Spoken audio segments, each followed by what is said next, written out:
Corinth ലേഖനത്തിൽ അപ്പോസ്തലനായ പൗലോസ് അതിൻ്റെ 3-ാം അധ്യായത്തിൽ ദൈവസഭയെ വിവിധ നിലയിൽ താരതമ്യം ചെയ്തുകൊണ്ട് സഭാസത്യങ്ങൾ പഠിപ്പിക്കുന്നത് കാണുവാൻ കഴിയും. ചർച്ച് ആസ് ഗോഡ്സ് ഫീൽഡ്, സഭ ദൈവത്തിൻ്റെ കൃഷി. ചർച്ച് ആസ് ഗോഡ്സ് ബിൽഡിംഗ്, സഭ ദൈവത്തിൻ്റെ ഗൃഹനിർമ്മാണം. Church as the temple of God, ദൈവസഭ ദൈവത്തിൻ്റെ മന്ദിരമാകുന്നു. ഇതെല്ലാം അനവധി വിലയേറിയ സത്യങ്ങളാണ് നമുക്ക് ഈ സാദൃശ്യങ്ങൾ അഥവാ മെറ്റാഫേഴ്സ് നമുക്ക് നൽകിത്തരുന്നത്. സഭയുടെ വളർച്ചയും ഫലവും, സഭയുടെ ശുശ്രൂഷയും ആത്മീക വർധനയും, സഭയുടെ വിശുദ്ധിയും ക്രമവും, അങ്ങനെ വളരെ വിലപ്പെട്ട സത്യങ്ങളാണ് ഈ മെറ്റാഫേഴ്സിൽ കൂടെ നമുക്ക് ലഭിക്കുവാനായിട്ട് ഇടയാകുന്നത്. ഇന്ന് 1 കൊരിന്ത്യർ 12-ാം അധ്യായത്തെ ആസ്പദമാക്കി ദൈവസഭ ക്രിസ്തുവിൻ്റെ ശരീരം എന്ന നിലയിൽ അപ്പോസ്തലനായ പൗലോസ് പറഞ്ഞ കാര്യങ്ങൾ ശ്രദ്ധിപ്പാനാണ് ആഗ്രഹിക്കുന്നത്. വാസ്തവത്തിൽ 1 കൊരിന്ത്യർ 3 കഴിഞ്ഞാൽ 4-5 അധ്യായങ്ങൾ പഠിക്കുവാൻ അവിടേക്ക് ഇപ്പോൾ പോകുന്നില്ല, പുറകാലെ പോകാം എന്ന് കരുതുകയാണ്. എന്നാൽ ഈ 1 കൊരിന്ത്യർ 12-ാം അധ്യായത്തിൽ കൃപാവരങ്ങളെ സംബന്ധിച്ച് പറയുന്ന ഭാഗത്ത് അവിടെയും ദൈവസഭയെ, ക്രിസ്തുവിൻ്റെ സഭയെ ക്രിസ്തുവിൻ്റെ ശരീരമായിട്ട് താരതമ്യം ചെയ്യുകയാണ്. നോക്കൂ, അതിൻ്റെ 12-ാം വാക്യം, 1 കൊരിന്ത്യർ 12-ാം അധ്യായം 12-ാം വാക്യം. അവിടെ നാം വായിക്കുന്നത്, ശരീരം ഒന്നും അതിന് അവയവം പലതും, ശരീരത്തിൻ്റെ അവയവം പലതായിരിക്കെ എല്ലാം ഒരു ശരീരമായിരിക്കുന്നത് പോലെ ആകുന്നു ക്രിസ്തു. യഹൂദന്മാരോ യവനന്മാരോ ദാസന്മാരോ സ്വതന്ത്രരോ നാം എല്ലാവരും ഏക ശരീരമേകുമാറ് ഒരേ ആത്മാവിൽ സ്നാനമേറ്റും എല്ലാവരും ഒരേ ആത്മാവിനെ പാനം ചെയ്തും ഇരിക്കുന്നു. എന്നാൽ നിങ്ങൾ ക്രിസ്തുവിൻ്റെ ശരീരവും ഓരോരുത്തൻ വെവ്വേറെയായി അവയവങ്ങളും ആകുന്നു. നിങ്ങൾ ക്രിസ്തുവിൻ്റെ ശരീരവും ഓരോരുത്തൻ വെവ്വേറെയായി അവയവങ്ങളും ആകുന്നു. വളരെ വ്യക്തമായി ക്രിസ്തുവിൻ്റെ ശരീരവുമായിട്ട് തുലനം ചെയ്യുകയാണ്. Church the body of Christ. വളരെയേറെ ആത്മീക സത്യങ്ങൾ, സഭാസത്യങ്ങൾ, സഭയെ അനവധി അനുഗ്രഹിക്കപ്പെട്ട ചിന്തകൾ നമുക്ക് തരുന്ന ഒരു ഭാഗമാണ് സഭ ക്രിസ്തുവിൻ്റെ ശരീരം എന്ന ഈ മെറ്റഫർ. ഏതാണ്ട് 18 പ്രാവശ്യമാണ് 1 കൊരിന്ത്യർ ശരീരം ശരീരം എന്ന വാക്ക് നമുക്ക് കാണുവാനായിട്ട് കഴിയുന്നത്. ഇതുകൂടാതെ റോമാലേഖനത്തിലും എഫേസ് ലേഖനത്തിലും കൊലോസ് ലേഖനത്തിലും പൗലോസ് അപ്പോസ്തലൻ ദൈവസഭയെ ശരീരവുമായി ചെയ്യുന്നുണ്ട്. കൂടി പഠിച്ചാൽ എഫേസ് ലേഖനത്തിലും കൊലോസ് ദൈവസഭയെ ആ ഭാഗത്ത് സഭയെയാണ്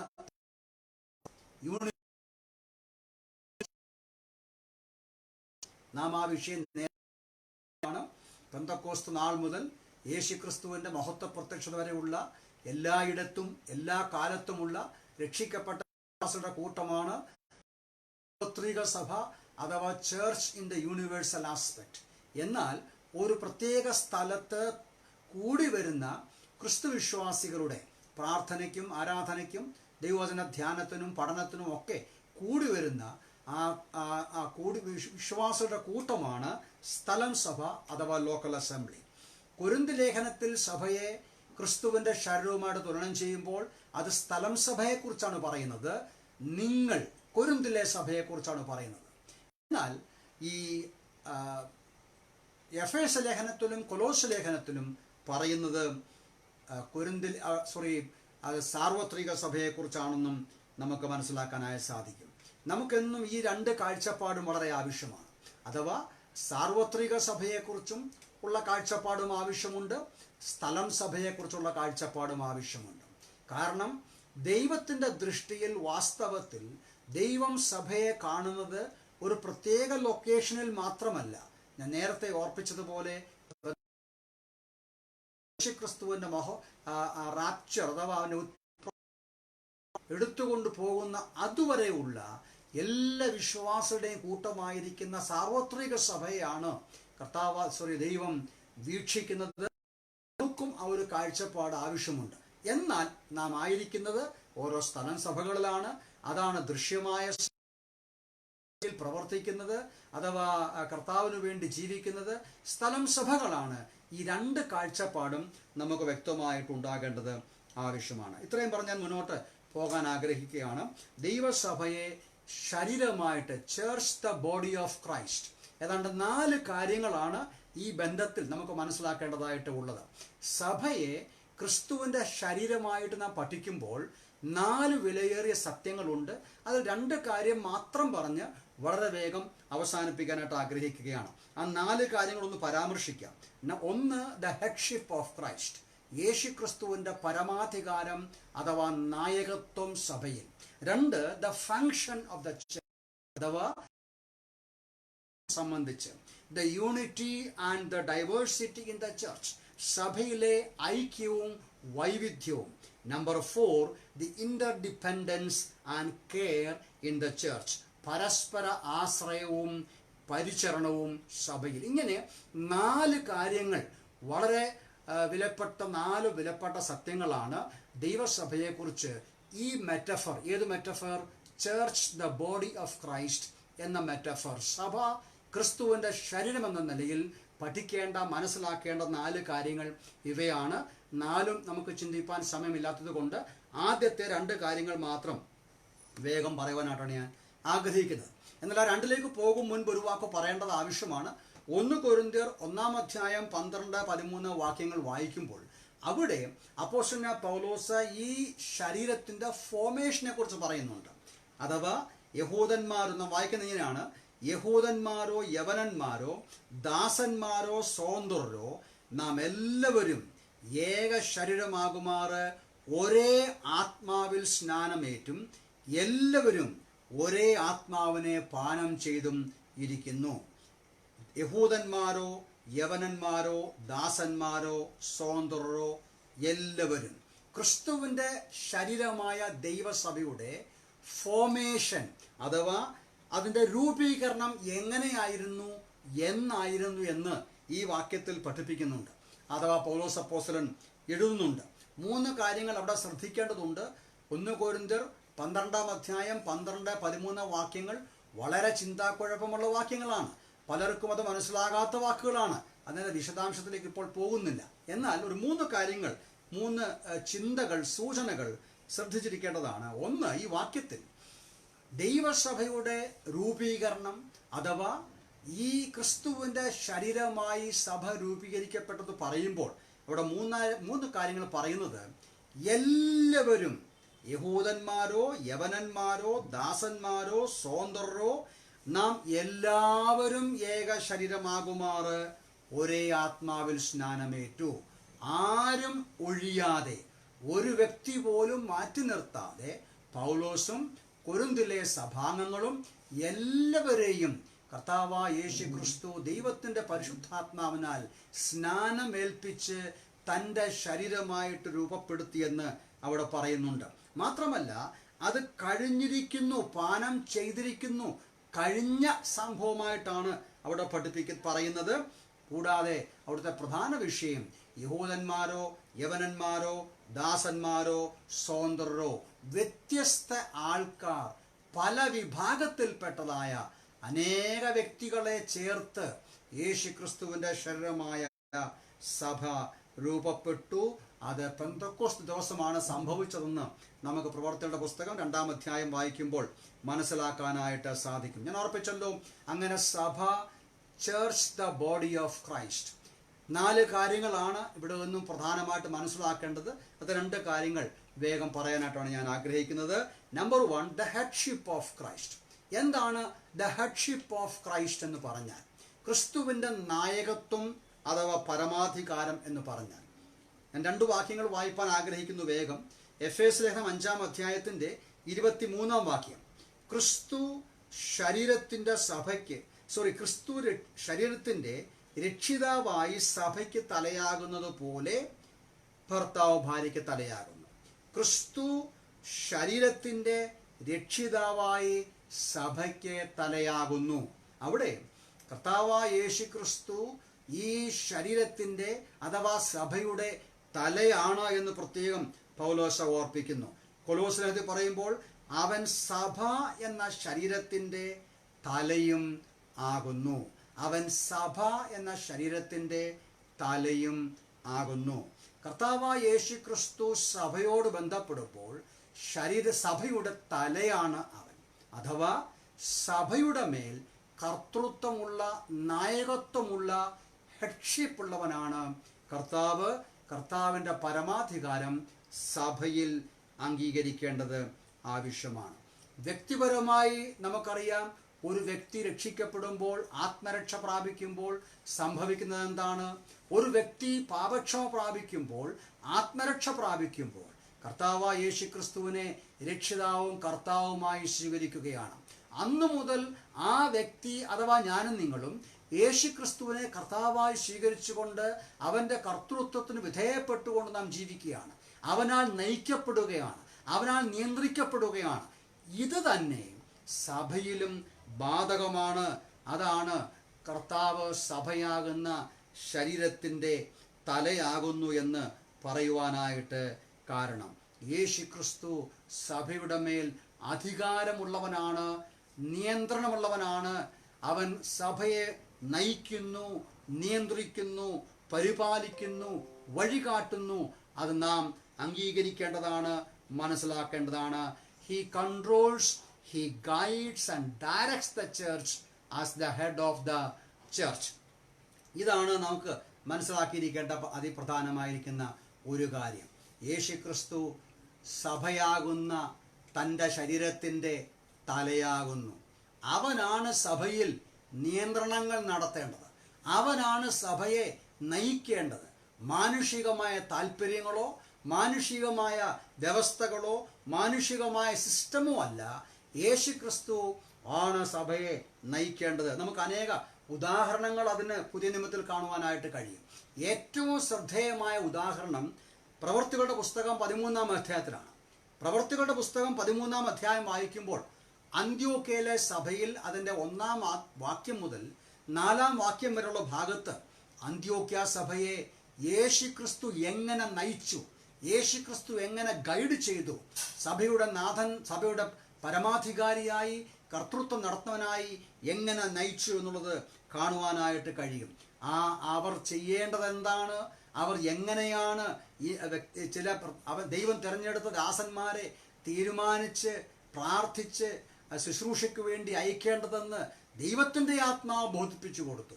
ദൈവത്തിൻ്റെ ആത്മാവ് പറഞ്ഞതനുസരിച്ച് അവർ പ്രവർത്തിച്ചു. അങ്ങനെ പോയപ്പോൾ ദൈവത്തിൻ്റെ ആത്മാവ് അവരെ അയച്ചു എന്ന് പറയുന്നത് കാണുവാനായിട്ട് കഴിയുന്നുണ്ട്. അപ്പോൾ ഇതൊരു പ്രധാനപ്പെട്ട സത്യമാണ്. the church as the body of Christ, we have to acknowledge the headship of Christ in the church. ദൈവസഭയിൽ യേശുക്രിസ്തുവിൻ്റെ കർത്തൃത്വം, നായകത്വം, അവൻ്റെ പരമാധികാരം അംഗീകരിച്ചുകൊണ്ട് അവന് വിധേയപ്പെട്ടുകൊണ്ട് പോകേണ്ടത് ആവശ്യമാണ്. വേറെ ആരെങ്കിലും സഭയിൽ പ്രധാനിയാകാൻ ആഗ്രഹിച്ചാൽ, മുഖ്യനാകാൻ ആഗ്രഹിച്ചാൽ, അത് കർത്താവായ യേശുക്രിസ്തുവിൻ്റെ ഹെഡ്ഷിപ്പിനോടുള്ള ഒരു വലിയ ചോദ്യമാണ്, ഒരു വലിയ മത്സരമാണെന്ന് നമുക്ക് മനസ്സിലാക്കാനായിട്ട് സാധിക്കും. കൂടാതെ എഫേസർ 5:29 വാക്യത്തിൽ ഒരു കാര്യം കൂടെ പറയുന്നുണ്ട്. തൻ്റെ ശരീരമായ സഭയ്ക്ക് വേണ്ടി യേശുക്രിസ്തു ചെയ്യുന്ന ഒരു കാര്യം നോക്കുക. എഫേസർ 5:29 വാക്യത്തിൽ, for no one ever hated his own flesh but nourishes and cherishes it just as the Lord does the church. സഭയെ ചെയ്യുന്നതുപോലെ അതിനെ പോറ്റി പുലർത്തുകയത്രേ ചെയ്യുന്നു. യേശുക്രിസ്തു സഭയെ പോറ്റി പുലർത്തുന്നു. Nourishes and cherishes. തൻ്റെ ശരീരമായ സഭയെ പോറ്റി പുലർത്തുക എന്ന് പറഞ്ഞാൽ എന്താണ് പോറ്റി പുലർത്തുക? നറിഷസ് ആൻഡ് ചെരിഷസ് എന്ന് പറഞ്ഞാൽ അവിടെ ഭാര്യാഭർത്തൃ ഉത്തരവാദിത്തോടെ പറയുകയാണ്. അതല്ല നമ്മുടെ വിഷയം. കർത്താവായ യേശുക്രിസ്തു ദൈവസഭയോടുള്ള ബന്ധത്തിൽ ദൈവസഭയ്ക്ക് ആവശ്യമായതെല്ലാം, സഭയുടെ വളർച്ചയ്ക്കും നിലനിൽപ്പിനും ആവശ്യമായത് എല്ലാം ചെയ്തുകൊണ്ട് ദൈവസഭയെ തല തൻ്റെ ശരീരത്തെ പരിപാലിക്കുന്നു എന്നുള്ളതാണ് ഇവിടെ പറയുന്നത്. നമുക്കറിയാം, ഒരു തലയും ശരീരവും എന്നുള്ള ബന്ധം. തലയാണ് കമാൻഡ് കൊടുക്കുന്നത്, തലയാണ് ശരീരത്തിന് ജീവൻ കൊടുക്കുന്നത്, തലയാണ് ശരീരത്തെ ഗൈഡ് ചെയ്യുന്നത്. അപ്പോൾ സഭയും ക്രിസ്തുവും തമ്മിലുള്ള വലിയ ബന്ധം ഇവിടെ കാണിക്കുകയാണ്. ആ ഒരു ശരീരവും തലയും തമ്മിൽ എത്രമാത്രം ബന്ധപ്പെട്ടിരിക്കുന്നുവോ അത്രമാത്രം സഭ ക്രിസ്തുവും തമ്മിലുള്ള ബന്ധമുണ്ടാകണം. അവൻ്റെ ജീവൻ പ്രാപിച്ച്, അവൻ്റെ ഗൈഡൻസ് പ്രാപിച്ച്, അവൻ്റെ ആലോചന പ്രാപിച്ച്, അവനാൽ നയിക്കപ്പെടുന്ന, നിയന്ത്രിക്കപ്പെടുന്ന, പോഷണം പ്രാപിച്ച് വളരുന്ന നിലയിലാണ് സഭയായിരിക്കേണ്ടത്. അങ്ങനെ സഭ യേശുക്രിസ്തുവിൻ്റെ പരമാധികാരത്തെ അംഗീകരിച്ച് അതിന് വിധേയപ്പെട്ടുകൊണ്ട് അവനാൽ നിയന്ത്രിക്കപ്പെടേണ്ടത് ആവശ്യമാണ്. കാരണം സഭ ക്രിസ്തുവിൻ്റെ ശരീരമാണ്. Church is the body of Christ. രണ്ടാമത്തെ കാര്യം കൂടെ പറഞ്ഞ് അവസാനിപ്പിക്കാം. രണ്ടാമത്തെ കാര്യം സഭയുടെ പ്രവർത്തനം. So church as the body of Christ, that speaks of the headship of Christ in the church, and secondly that speaks of the function of the church. സഭയുടെ പ്രവർത്തനം എന്താണ്? ദൈവസഭയെ കൊണ്ട് ദൈവത്തിൻ്റെ ലക്ഷ്യം, ഉദ്ദേശം എന്താണ്? ഒരു തലയും ശരീരവും തമ്മിലുള്ള ബന്ധത്തിൽ നമുക്ക് മനസ്സിലാക്കാനായിട്ട് സാധിക്കും. തലയുടെ ഹിതം നിറവേറ്റുക, തല പറയുന്നതൊക്കെ അംഗീകരിക്കുക, തലയുടെ നിയന്ത്രണത്തിന് വിധേയപ്പെട്ട് മുന്നോട്ട് പോവുക, അത് സഭയുടെ ഉത്തരവാദിത്വമാണ്. ഞാൻ എഫേസ് ലേഖനം അതിൻ്റെ 1-ാം അധ്യായം 22-ാം വാക്യം ഒന്ന് വായിക്കാം. എഫേസ് ലേഖനം 1-ാം അധ്യായത്തിൻ്റെ 22-ാം വാക്യത്തിൽ നാം ഇങ്ങനെ വായിക്കുന്നുണ്ട്. അവിടെ വായിക്കുന്ന ഇങ്ങനെ വളരെ ശ്രദ്ധാപൂർവം മനസ്സിലാക്കേണ്ട വാക്യമാണ്. എഫീഷ്യൻ ചാപ്റ്റർ 1 വേഴ്സ് 22, സർവവും അവൻ്റെ കാൽ കീഴാക്കി വെച്ച് അവനെ സർവത്തിനും മീതെ തലയാക്കി എല്ലാറ്റിലും എല്ലാം നിറയ്ക്കുന്നവൻ്റെ നിറവായിരിക്കുന്ന അവൻ്റെ ശരീരമായ സഭയ്ക്ക് കൊടുക്കുകയും ചെയ്തിരിക്കുന്നു. ശ്രദ്ധിക്കുക, എല്ലാറ്റിലും എല്ലാം നിറയ്ക്കുന്നവൻ്റെ നിറവായിരിക്കുന്ന അവൻ്റെ ശരീരമായ സഭ. ശ്രദ്ധിക്കുക, ഇംഗ്ലീഷ് വായിക്കാം. Which is church which is his body, the fullness of him who fils all in all. നോക്കുക, ദൈവസഭയെക്കുറിച്ച് ഉള്ള ഒരു വളരെ അനുഗ്രഹീതമായ പരാമർശനമാണ്. കർത്താവിൻ്റെ ശരീരമെന്ന നിലയിൽ ദൈവസഭയുടെ സ്റ്റേറ്റസ് കാണിക്കുകയാണ്. അവിടെ പറയുന്ന വാക്യം പ്രത്യേകം ശ്രദ്ധിക്കണം. ദൈവസഭ യേശുക്രിസ്തുവിൻ്റെ നിറവാണ്. ദ ഫുൾനെസ് ഓഫ് ക്രൈസ്റ്റ് എന്ന് പറഞ്ഞ അർത്ഥം എന്താണ്? ഇത് മനസ്സിലാക്കുവാൻ വേറൊരു വാക്യം വായിക്കണം. കൊലോസ് ലേഖനം 1-ാം അധ്യായം 19-ാം വാക്യത്തിൽ അവനിൽ സർവസമ്പൂർണതയും വസിപ്പാനും എന്നൊരു പരാമർശനമുണ്ട്. അവനിൽ സർവസമ്പൂർണതയും വസിപ്പാനും. 2:9 വായിക്കുന്നു, അവനിലല്ലോ ദൈവത്തിൻ്റെ സർവസമ്പൂർണതയും ദേഹരൂപമായി വസിക്കുന്നത്. വേർന്നല്ലേ പറഞ്ഞാൽ, കർത്താവായ യേശു ക്രിസ്തുവിൽ ദൈവത്തിൻ്റെ സകല ഗുണങ്ങളും സകല സ്വഭാവവും അവനിൽ വസിച്ചു. അവനിൽ ദൈവത്തിൻ്റെ സകല സമ്പൂർണതയും ക്രിസ്തുവിൽ ദേഹരൂപമായി വസിച്ചു. അതുകൊണ്ടാണ് കർത്താവ് പറഞ്ഞത്, എന്നെ കണ്ടവൻ പിതാവിനെ കണ്ടിരിക്കുന്നു. അപ്പോൾ അതേ ആശയമാണ് ഇവിടെ. യേശു ക്രിസ്തുവിൽ എങ്ങനെ ദൈവത്തിൻ്റെ സർവസമ്പൂർണതയും വസിച്ച് അവൻ പിതാവിനെ വെളിപ്പെടുത്തിയോ, അതുപോലെ ഇന്ന് സഭ യേശുക്രിസ്തുവിൻ്റെ സകല ഗുണവും സകല വിശേഷതകളും അവൻ്റെ ജീവനും സമ്പൂർണമായി വസിച്ച് അവൻ്റെ നിറവിൽ സഭ എന്ത് ചെയ്യണം? കർത്താവായ യേശുക്രിസ്തുവിൻ്റെ ഗുണഗണങ്ങളെ പ്രകടിപ്പിക്കണം. എത്രയോ വലിയ ഒരു ഉത്തരവാദിത്വമാണ് സഭയ്ക്ക് ഉള്ളത്. The church as the body of Christ, the responsibility, the function is to reveal, to reproduce, to express the glory, the qualities and the nature and the characteristics of Christ. കർത്താവായ യേശുക്രിസ്തുവിൻ്റെ സ്വഭാവ വിശേഷതകളും അവൻ്റെ മഹത്വവും ഗുണവും ക്വാളിറ്റീസും എക്സ്പ്രസ് ചെയ്യേണ്ട ജോലിയാണ് ദൈവസഭയ്ക്ക് ഉള്ളത് എന്ന് മനസ്സിലാക്കാനായി സാധിക്കും. രണ്ടാമതായിട്ട് അതേ ഭാഗത്തു നിന്നും സഭ ക്രിസ്തുവിൻ്റെ ശരീരമെന്ന നിലയിൽ ചെയ്യേണ്ട, നിർവഹിക്കേണ്ട കടമ, ഉത്തരവാദിത്വം എന്താണ്? To fulfil his purposes. അവൻ്റെ ആഗ്രഹങ്ങൾ നിറവേറ്റുക, അവൻ്റെ ഉദ്ദേശങ്ങൾ ഭൂമിയിൽ നിറവേറ്റുക. നാം വായിക്കുന്ന മർക്കോസിൻ്റെ സുവിശേഷത്തിൽ 16-ാം അധ്യായത്തിൽ ഉയർത്തെഴുന്നേറ്റ കർത്താവായ യേശു ക്രിസ്തു ശിഷ്യന്മാരുടെ കൂടെ പ്രസംഗിച്ചതായിട്ട്, പ്രവർത്തിച്ചതായിട്ട് നാം വായിക്കുന്നുണ്ട്. ഇന്ന് സ്വർഗത്തിൽ അവൻ വാഴ്ചകൾക്കും അധികാരങ്ങൾക്കും ദൈവത്തിൻ്റെ ബഹുവിധമായ ജ്ഞാനം യേശു ക്രിസ്തു നിവർത്തിച്ച അനാദി നിർണയപ്രകാരം സഭ മുഖാന്തരം അറിയായി വരുന്നു. നേരത്തെ ചിന്തിച്ചു കഴിഞ്ഞതാണ്. ദൈവസഭയിൽ കൂടെയാണ് ഇന്ന് കർത്താവ് പ്രവർത്തിക്കുന്നത്. സഭ ക്രിസ്തുവിൻ്റെ ശരീരമെന്ന നിലയിൽ തലയാകുന്നവൻ്റെ ആഗ്രഹങ്ങൾ, അവൻ്റെ പ്ലാനുകൾ, അവൻ്റെ പർപ്പസസ്, അവൻ്റെ അജണ്ട, അവൻ്റെ ഉദ്ദേശങ്ങൾ, അവൻ്റെ താല്പര്യങ്ങൾ നിറവേറ്റുന്ന ജോലിയാണ് ദൈവസഭയ്ക്ക് ഉള്ളത്. ദൈവസഭയുടെ ചുമതല. ദൈവസഭ, ക്രിസ്തുവിൻ്റെ സഭ ഏതെങ്കിലും വ്യക്തികളുടെ താല്പര്യങ്ങൾ സൂക്ഷിക്കേണ്ട, താല്പര്യങ്ങൾ നിറവേറ്റ, എൻ്റെ അജണ്ട, എൻ്റെ ആഗ്രഹം, എൻ്റെ ഇംഗിതം നിറവേറ്റേണ്ട സ്ഥലമല്ല ദൈവസഭ. കർത്താവായ യേശു ക്രിസ്തുവിൻ്റെ താല്പര്യങ്ങൾ അങ്ങനെ നിറവേറ്റപ്പെടുമ്പോഴാണ് മത്തായിയുടെ സുവിശേഷം അതിൻ്റെ 18-ാം അധ്യായത്തിൽ കർത്താവ് പറഞ്ഞൊരു വാക്കുണ്ട്: നിങ്ങൾ ഭൂമിയിൽ കെട്ടുന്നതെല്ലാം സ്വർഗത്തിലും കെട്ടപ്പെട്ടിരിക്കും, നിങ്ങൾ ഭൂമിയിൽ അഴിക്കുന്നതെല്ലാം സ്വർഗത്തിലും അഴിഞ്ഞിരിക്കും എന്ന് ഞാൻ സത്യമായിട്ട് നിങ്ങളോട് പറയുന്നു. നിങ്ങൾ ഭൂമിയിൽ കെട്ടുന്നതൊക്കെയും കെട്ടപ്പെട്ടിരിക്കും, നിങ്ങൾ ഭൂമിയിൽ അഴിക്കുന്നതൊക്കെയും സ്വർഗത്തിലും അഴിഞ്ഞിരിക്കും. അതിൻ്റെ അർത്ഥം എന്താണ്?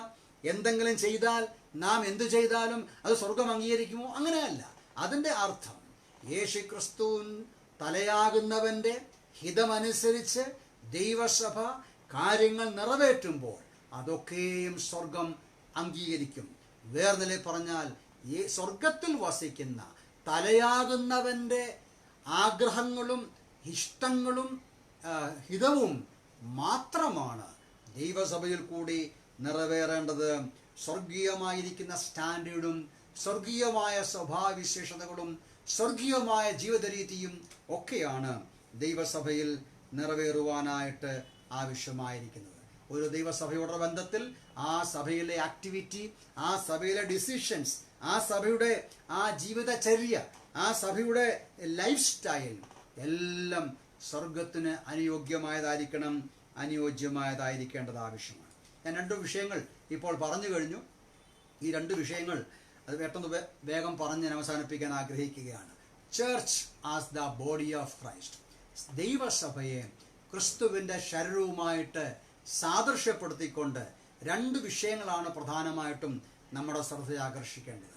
ദൈവസഭയിൽ യേശു ക്രിസ്തുവിൻ്റെ പരമാധികാരം, നായകത്വം നാം അംഗീകരിക്കുകയും നിലനിർത്തുകയും ചെയ്യണം. കാരണം അവൻ സഭയെ നയിക്കണം, തലയായിരുന്നു കൊണ്ട് സഭയെ നിയന്ത്രിക്കുന്നു, വഴികാട്ടുന്നു, നിർദ്ദേശിക്കുന്നു, പോറ്റി പുലർത്തുന്നു.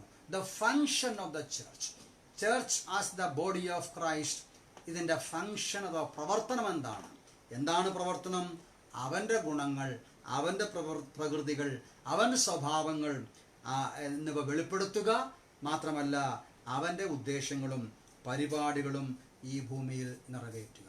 ദൈവസഭയുടെ ഉത്തരവാദിത്വം എത്രയോ വലുതാണ്. ദൈവം നമ്മെ സഹായിക്കട്ടെ. ഞാനിവിടെ നിർത്തുവാൻ ആഗ്രഹിക്കുകയാണ്. ഈ വിഷയം സംബന്ധിച്ച് ഗഹനമായി പഠിക്കുവാൻ ദൈവം സഹായിക്കട്ടെ.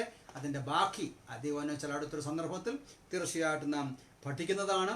ഏറ്റവും പ്രധാനമായ വിഷയം സഭ ശരീരമാണ്, ക്രിസ്തു തലയാണ്. തലയായവനുമായിട്ട് ഉത്തമമായ ബന്ധം വെച്ചുകൊണ്ട്, അവൻ്റെ ജീവൻ പ്രാപിച്ചുകൊണ്ട്, അവൻ്റെ നിർദ്ദേശങ്ങളും ഗൈഡൻസും പ്രാപിച്ചുകൊണ്ട്, അവനുമായിട്ട് ഉത്തമമായ ബന്ധം വെച്ചുകൊണ്ട് നമുക്ക് അങ്ങനെ ആരോഗ്യമുള്ള, ജീവനുള്ള, ചൈതന്യമുള്ള, അവനെ അനുസരിക്കുന്ന സഭകളായിട്ട് തീരുവാൻ സ്ഥലം സഭകളായി ദൈവം നമ്മെ സഹായിക്കട്ടെ എന്ന് പ്രാർത്ഥിച്ചുകൊണ്ട്, ദൈവം നമ്മെ ഓരോരുത്തരെയും അനുഗ്രഹിക്കട്ടെ എന്ന് പ്രാർത്ഥിച്ചുകൊണ്ട് വാക്ക് ചുരുക്കുന്നു. ദൈവം നമ്മെ സഹായിക്കട്ടെ. ദൈവനാമം മഹിമപ്പെടുമാറാകട്ടെ.